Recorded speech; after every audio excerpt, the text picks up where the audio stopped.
it runs no Super Colliders, it only runs 1 copy of Brawl, so the removal... As well, he was first up to play for the European region and took it 2 games to 0. QR code, that is functioning and that will load up the deck list for you. Yeah. Don't need to be one of those people that has to go crop the full deck list code and then take out the couple of hashtags in there and remove all the deck list stuff. Just scan that code. The nerds, as I call them. Who does that? Yeah, this is one of the best things about Specialist format. Much easier to just be playing what the pros are playing in the highest level of competitive Hearthstone. Give it a go on ladder and see how you fare. So BunnyHoppor on coin for this one. Something to note about Thijs' deck is it is a little bit more tuned to fight if he gets slightly behind on board. With the pair of Frost Novas, with the pair of Rabble Bouncers, he doesn't have quite as much oomph at the top end. He's cut out a copy of Sea Giant, but it does a lot better job, I think, of once it secures a board, being able to make a counter push very effectively. Yeah, I think losing the 1 copy of Sea Giant is really not too devastating in this matchup. It rarely gets to a position where you can cast Conjurer's Calling on it on the same turn, which is, it's still useful if you can get down a Khadgar into mirror image play to really fill up the board with those 4 mirror images and then slam down the Sea Giant. But for the most part, I would still definitely put Thijs in the lead, especially when he finds himself double Arcane Intellect and a Conjurer's Call. If he finds himself a Mountain Giant off of either of these 2 card draw effects, he is sitting very pretty. There's a lot of mage decks over the years that have utilized Arcane Intellect, and obviously so. It's 3 mana, draw 2 cards. It helps you find some key stuff. It's very rare that we've had a mage deck that both wants to build its hand to a sizable number of cards for the purpose of taking advantage of that, and at the same time need to find those cards. I feel like that's one of the reasons this mage deck is so powerful, is that one of its most key cards to the class in Arcane Intellect is really shining maximally in this deck. I fully agree. I think this mage deck is just a whole bunch of really gorgeous synergies that work together so nicely. The fact that you have a bunch of freeze effects in Ray of Frost and the Frost Nova as well means your opponent's minions can't sacrifice themselves into yours. So Rabble Bouncer becomes more powerful, Sea Giant becomes more powerful. Like you said, the card draw gets you the cards you want that get better the more cards you have in hand. It's a lot of reasonably powerful things that come together to become devastatingly strong. I mean, getting extra cards is already pretty good. When your extra cards help you get extra board, that help you get extra cards, and then duplicate themselves once they're in play, it's just so much that's happening. It's like... It's just a lot. All right, guys, let's just dial it back a notch. Just cool down, mage. Just cool off. You're doing too much. This mage deck is undeniably doing too much. I think that's one of the criticisms people have with it, is there's just too much going on. You can't do all the things you want to do in the deck at once, which is why I think we may see... this is not the final evolution of the deck. It will develop from here. Sometimes take a sip of his tea. It's one of his big hobbies, actually. What a privilege to be part of Tea Time with Thijs. One of his other hobbies is making very inquisitive faces while he's playing Hearthstone. I've noticed that about Thijs a lot in competition, is he has a lot of facial expression.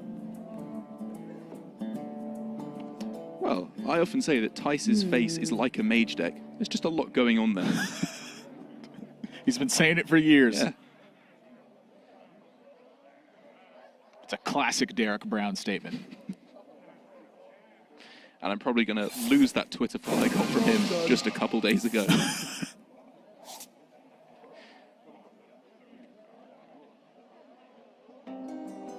As we can see here from Thijs, I mean, we saw pretty much exactly what was going to happen in his starting hand as soon as the double Arcane Intellect entered a few turns ago. He unfortunately cannot go Giant plus the Conjurer's Calling on the same turn unless he picks up off the top the Elemental Evocation to reduce the cost of the Giant by 2, but because you've spent a card, it only reduces it by 1. 2-mana Giant plus the 3-mana Conjurer's Calling would get him a lovely big board. This is a really scary hand for Thijs, though. I mean, BunnyHoppor is going to be able to apply some pressure here. I imagine Omega Devastator is likely hitting the board this turn and just keep the heat going.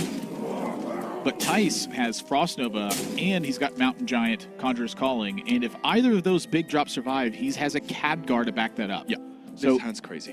What's going to happen is he's going to suffer some damage, but it feels like he's likely to run BunnyHoppor pretty much out of cards in the next couple turns. However, BunnyHoppor is very much relying on just trying to win in the early game. We said this is what his game plan was going to have to be, and he has done this admirably. And I guarantee you as well, the fact that he has exactly 4 minions in play, or rather, he considered very carefully whether to play the Omega Devastator, I should say there, because he will have figured out Rabble Bouncer goes down to 3, he cannot go Rabble Bouncer plus the Conjurer's Calling on the same turn, I'm allowed to play it. I think even in the face of that, he's likely playing it with the curve of the Ziliax. Just a chill win Yeti. I mean, I guess in a bad seeming matchup like this, you've got to take those risks. They don't have that. Yeah, it's honestly, it's started to shift quite a bit too. Like, you know, the opinion for at least the start of the Mage deck was that Warrior was massively unfavored. The deck was chocked full of minions. It had Book of Specters, and as it moved towards Cyclone Mage with the Mana Cyclones instead, people were saying that it was Warrior favored. And then as the deck started to become more refined, it has really begun to sway my opinion where I think it is Mage favored. They can just keep plopping stuff on the board, and even though you answer it, they don't stop after that. It keeps plopping stuff on the board. Right. I think I somewhat agree with you there. This Mage deck that Thijs has, I would say is unfavored against most Warriors that you would be facing. However, I think it takes such a tiny bit of tinkering with the deck to really quite skyrocket your win percentage against Warrior. For example, 5 cards would really do the trick. Also, just the matchup against Bomb Warrior. You're not always facing a Control Warrior deck. That's a good point. I think Control Warrior in the first game of this can definitely substantiate an edge, and at the very least make a better argument for it than Bomb Warrior can. Bomb Warrior has to do a lot, I feel like, to really secure that advantage. It has to continue to check threats, and it has to have like the bomb curve in order to pressure the fact that, you know, Thijs will often need to go deeper into the deck to win the game. It has to do something like this, and also you have to hope that your opponent doesn't get an amazing giant curve. And it has to be said, I think pretty much every game that we've seen so far in Grandmasters with Mage has gone giant into Conjurer's Calling on turn 6. Like, they've had that every single time, without fail. 7/7 Divine Shield loaded up now. And this is where it gets very interesting, because that big preloaded threat onto the board of the 7/7 with Divine Shield for BunnyHoppor means that Mountain Giant Conjurer's Calling is not an autoplay anymore. Still very much a consideration, but you've got to be careful. Yeah, I mean, BunnyHoppor has that checked right now. It's you run the Elec in, you run the Acolyte of Pain in, you use Dynomatic, and the 7/7, and you're looking at like a full clear. That's a full clear. Yeah. Every time. Honestly, I'm curious if you have to run in the Acolyte of Pain. I think you do. Yes, you would have to run the Acolyte of Pain. And then it's the exact right amount, right? It's 1 over at that point. You have a 5th ping from the Dynomatic that's being wasted. Well, you'd need that because the 7 attack minion could only kill. Oh, you're 7. right. It's exactly crazy. The right amount. Yeah, I was thinking 7. I was thinking a Grave Robber in my head, which is parsed as 7 health in my head for some reason. Because I'm just. What are you talking about? I'm talking about the Conjurer's Calling getting the Grave Harp. And then 7 registered as health in my head. However, I think Thijs probably went through what we said in 40 seconds in about 2, and then spent the rest of his turn considering what else has to be considered this turn. And I think he came to a very nice conclusion indeed. Preloading the Mountain Giant on the board. This isn't being cleared by Shield Slam, unless it's exactly Weapons Project Hero Power plus the Shield Slam. Wow, this is actually really cool, because BunnyHoppor has no way in the main deck that directly checks it other than Shield Slam. Yeah, it has to be exactly Weapons Project Shield Slam. With no armor, you're not Shield Slamming. Apart from Weapons Project Shield Slam. Apart from Weapons Project Shield Slam. But that takes BunnyHoppor's entire turn. Yeah. And then you deviate. You go into Rabble Bouncer with Conjurer's Calling instead. No. Oh, yeah, if that happens. And if it doesn't, which it won't, Thijs gets to have a lot of fun here, where he goes ping, then value trade, Khadgar, plus the Conjurer's Calling. BunnyHoppor lands no hits on the Mountain Giant, which it's actually a pretty devastating deal. If he had hit one single Dynomatic Bomb onto the Mountain Giant, no value trade. Wow. Whew. All right, well, so unfortunate. BunnyHoppor's in trouble. Because now, even though BunnyHoppor has the ability to go for Brawl on this huge turn that Thijs is making. All board development he has been working so hard to develop over the first turns of this game, then disappears.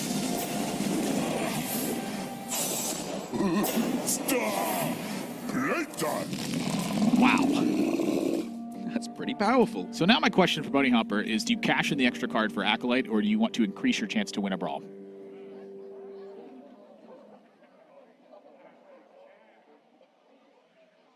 I don't know. I think you'd rather have the other minion that can win the brawl. What I now? think with Dr. Boom in hand, it's likely that you can forego the extra card, and that winning the brawl can be paramount to your victory.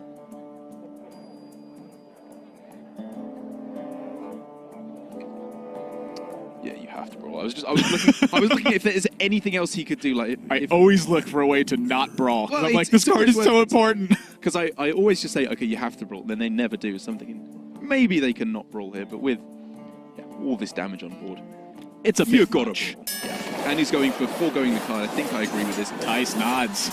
Like, yeah, that's right, you brawl. Sips his tea. And does not There we go. win that brawl. And that means Thijs gets to load the second wave into play. Conjurer's Calling finds a magic trick. And there is no check on Thijs' power here. There is no more brawl in the deck for BunnyHoppor. Only one copy in his primary, so he can just go off. Yeah, BunnyHoppor's dead. Don't forget infinite magic tricks.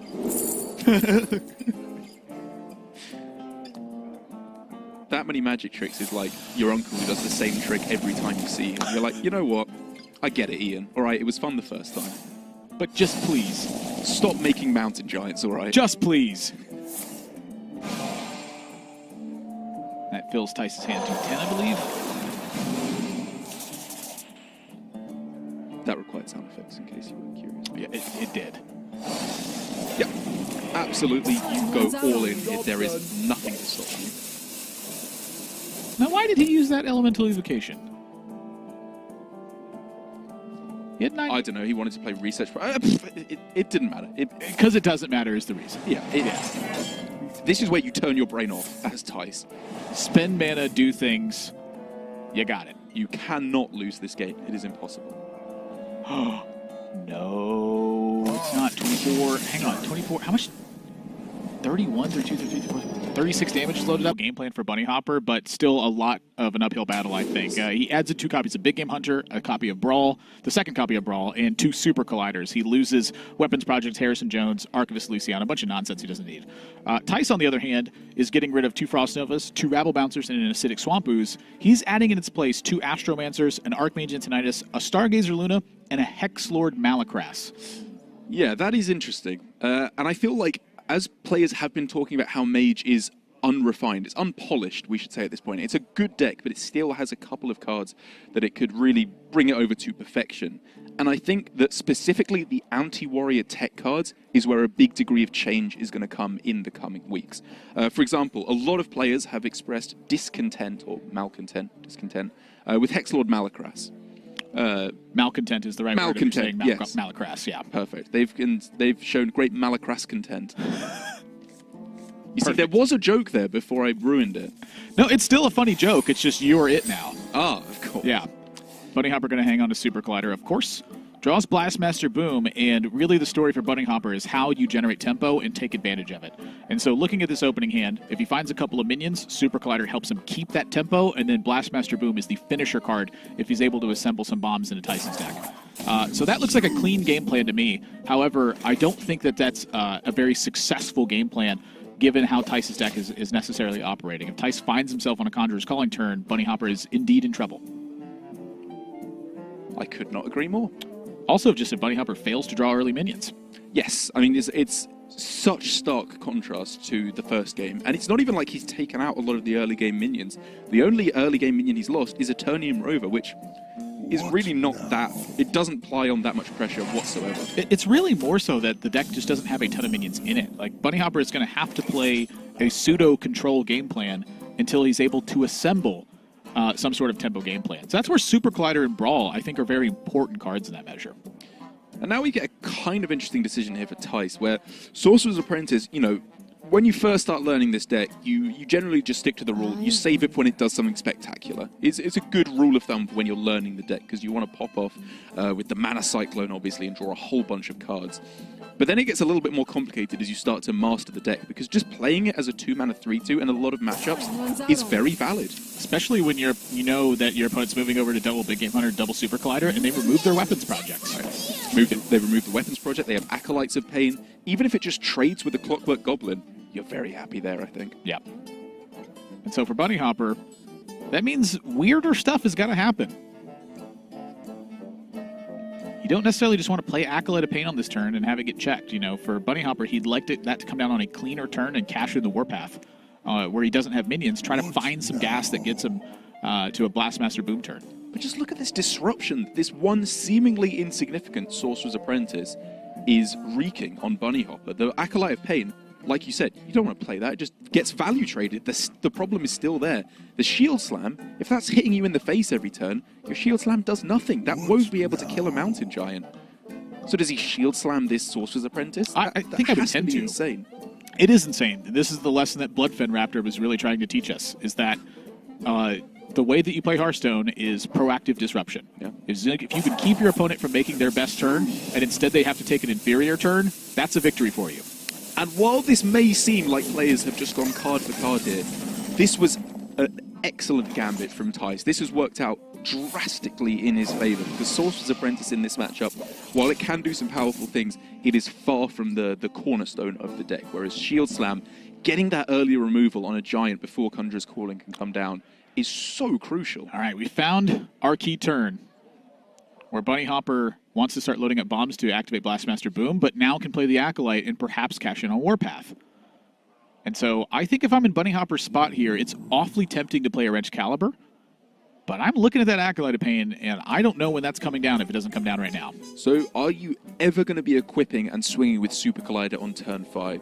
Your opponent, Thijs, will not have the ability to go Mountain Giant plus Conjurer's Calling, even with the Elemental Evocation. So basically, you're never going to be facing down 2 8/8s on the following turn.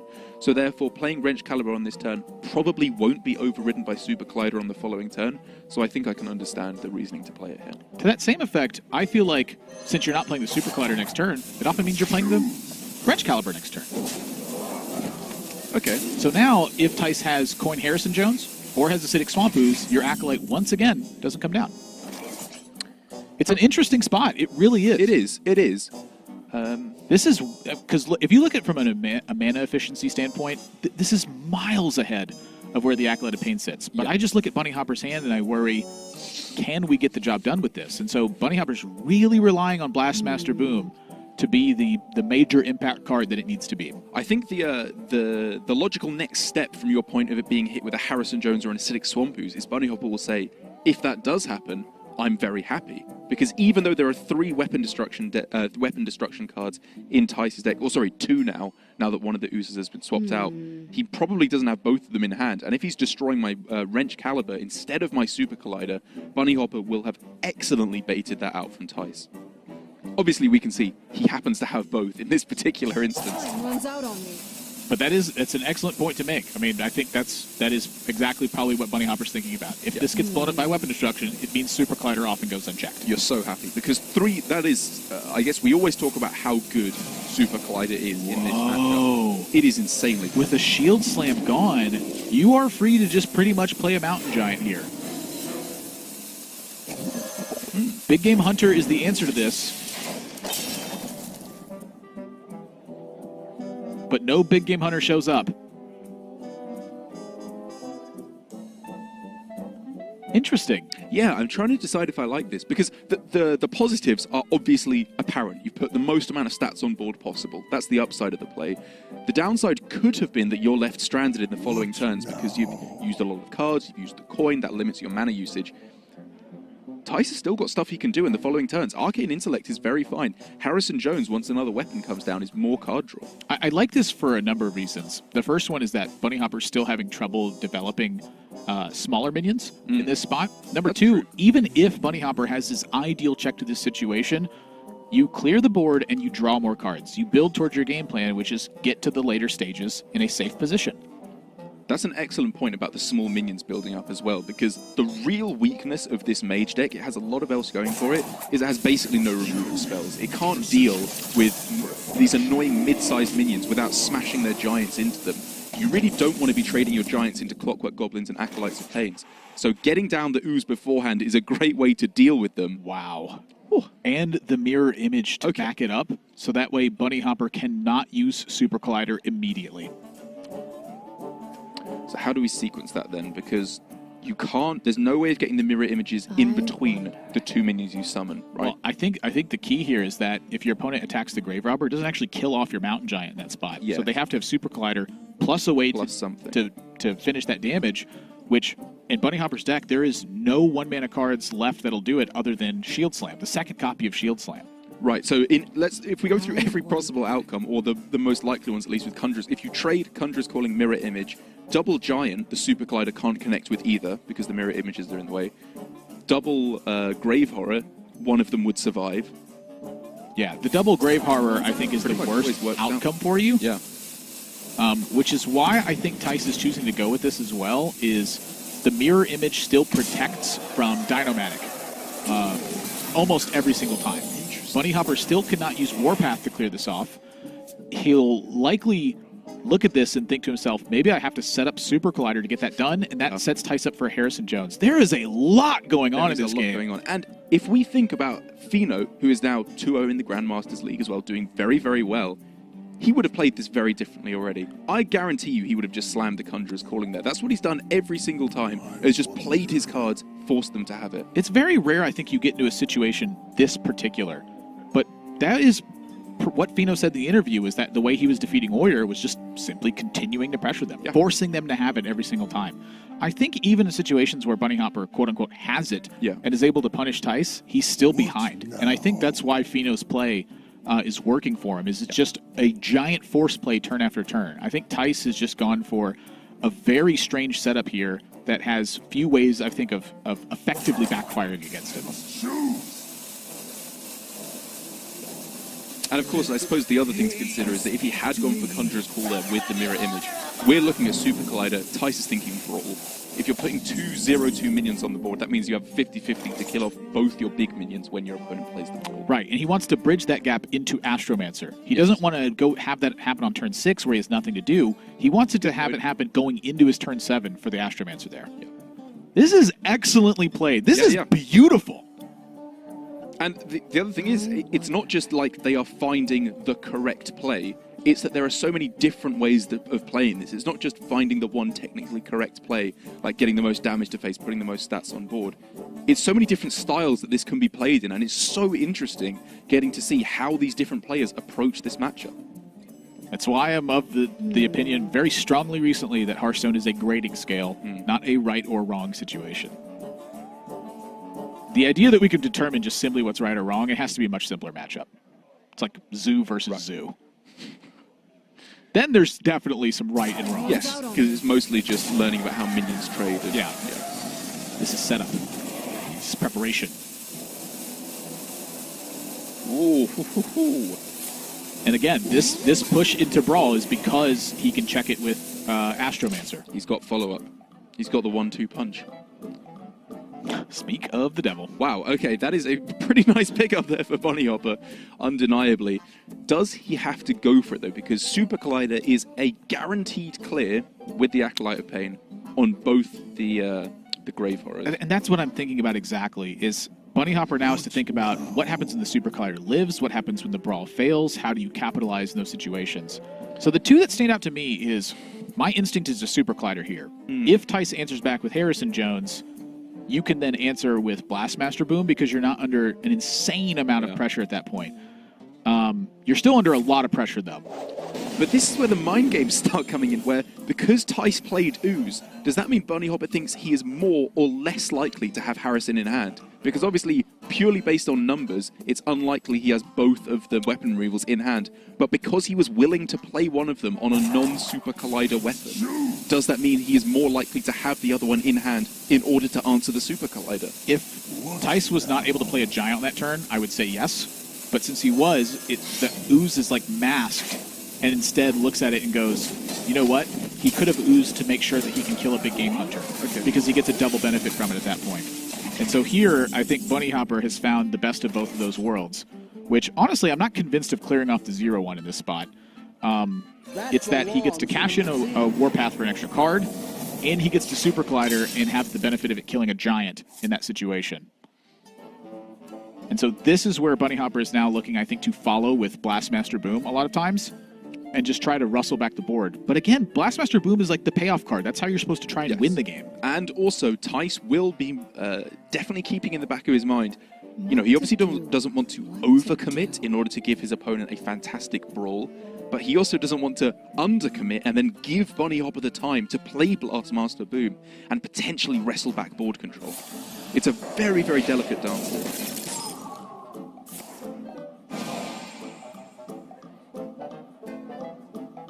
Cashing in the Mana Cyclone to load up for the Astromancer. He seems smart.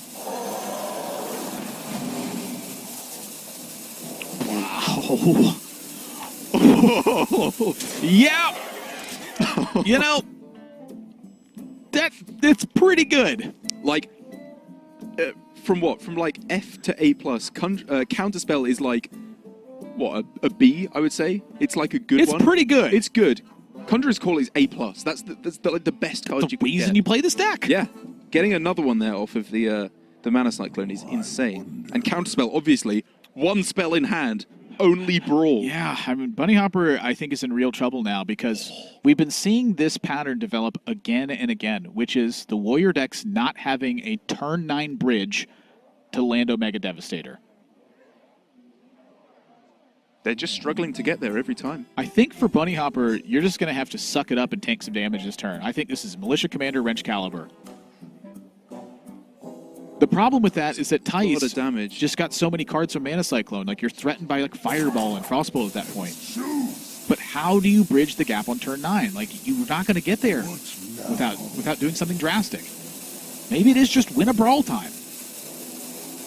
But I think it's this.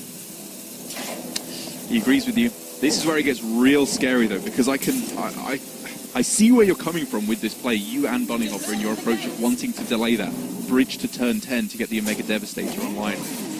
Thijs knows something is not... He knows it's going well for him, so he needs to solidify this game plan now. Just put enough pressure every turn. A little bit more, a little bit more. Is it worth the brawl? He can refill, always making sure that no matter what BunnyHoppor does, Thijs has the juice. So, Double Ray of Frost leaves you with 6 mana. I think that's a non-counterspell version. Well, I was trying a non-twin spell version. Oh, non-twin spell version. Okay. The second half. I was looking to see if he had lethal this turn, and he only has lethal this turn in some fortunate outcome scenarios. Oh my! However, this is almost exactly what BunnyHoppor wanted to happen, which was Thijs not deliver extra damage, play some stuff, bridge the gap to Brawl. So now, 4 of the outcomes of Brawl keep BunnyHoppor supremely safe and alive. And he has to win it right now to have any chance in this game whatsoever. That's a victory. That's so huge. So now, BunnyHoppor's not even out of the water yet. He can turn the corner, though. Yes. He's in this game. I'm thinking Shield Block's a fantastic draw. Zilliax has already been used. Dr. Boom, Mad Genius, Dr. Boom. But it's that he has to play the Omega Devastator almost certainly next turn. Yes. Almost certainly. Does he swing first is obviously the question. I don't know when else you're going to be able to swing. Right, so the thinking is, if I want to do Blastmaster Boom next turn, I want to swing on the same turn so that my opponent can't draw the bomb. But I think the next step of thinking is, I'm never playing Blastmaster Boom next turn, right? Like, my opponent always puts on enough pressure to kill me. I feel like it's that you're never using Super Collider. So why not save it? It's just a 0-2 right now. You know, let's just say Thijs redevelops and you have to go for another crazy Brawl situation. I mean, if you swing into it, Thijs can't play Sea Giant. Oh no, he's only playing 1. He's already played the 1 Sea Giant in his deck. Yeah, okay. It's so close, though. Ah, you know why you swing? It's literally Banana Buffoon. Oh boy. Okay, well that's game. Okay, so what happens here? We see You get 2 fireballs. You get 2 fireballs. You deal 3 damage. If BunnyHoppor draws Ziliax off the top... He can't. It's gone. Oh, Use yeah. the Ziliax on 5 to protect from the using Giant. If he gets Omega Assembly into Ziliax, he needs that, right, to have a chance, because then he can go Omega Devastator. There's no minion in play then. The Omega Devastator would have to target the Actinidas. Oh, no. He's dead. He's absolutely just dead. Oh, Thijs, 2 games to 0 and wonderful control over this game. Every single turn,